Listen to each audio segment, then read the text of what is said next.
कर सजदे बुढ़ड़े हो गए,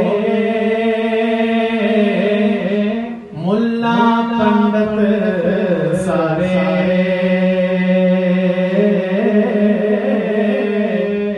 हमारी बरादरी को मुखातिब क्यों लगा? तुम अगर तकरीरें करने से अल्लाह के करीब हो जाओगे तो फिर सारे ही करीब हो जाओगे। कर कर बुढ़ड़े हो गए मुल्ला पंडित सारे,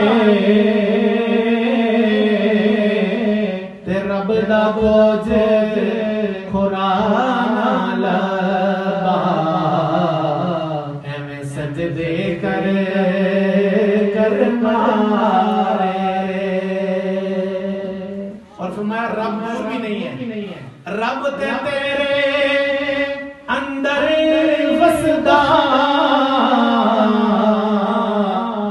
विच कुरान इशारे, रब ते बाहों उनानो लबदा, जेड़ा पीर तो तन मनवाए। फरमाया रब तुझे उस मुर्शिद से, उस उस्ताद से मिलेगा जिसके अपने दिल में रब बसता होगा। तुझे वजीफे रब तक पहुंचा सकते हैं, क्योंकि वजीफे तू कर रहा है, तेरी जुबान कर रही है, और ये जुबान झूठ भी बोलती है।